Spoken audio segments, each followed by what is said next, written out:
চাওক গাফিলতিটো মই ক'ব নোৱাৰিম কাৰণ মই যেতিয়া গৈ পাইছোঁ তাক মই য'ত ঘাটত লৈ নিছিলে ঘাটৰ পৰা উঠাই পেলাই মই হস্পিটেললৈকে লৈ গৈছোঁ তাত সেইটো জুবিন গাৰ্গ বা জুবিন গাৰ্গ নহয় বেলেগ কোনোবা থাকিলেও অসমৰ মানুহ যদি কোনোবা থাকিলে মোৰ কৰ্তব্য বুলি ভাবোঁ মই দাঙি লৈ গ'লোঁ হয় হস্পিটেললৈকে আৰু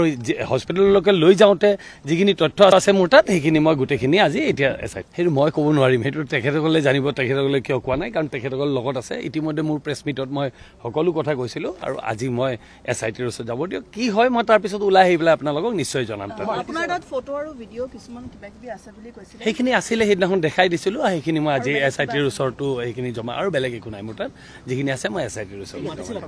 হয় মোক মাতা গৈছে এতিয়া ফোন কৰিছিলে মোক যে আপুনি আহি যাওক মই বোলো ঠিক আছে আহি আছোঁ বুলি লগালগ আহিছোঁ সম্পূৰ্ণ সহযোগিতা কৰিম মই সম্পূৰ্ণ মোৰ তাতে যিখিনি আছে ময়ো বিচাৰোঁ নহয় এই আমাৰ হিয়াৰ আপোন আছিলে আৰু তাৰ লগত 35 বছৰীয়া মোৰ এটা সম্পৰ্ক আজিকালিৰ সম্পৰ্ক নাছিলে এইটো কলেজৰ পৰা আমি একেলগে পঢ়া একেলগে উঠি অহা গতিকে ময়ো বিচাৰোঁ ন্যায় হওক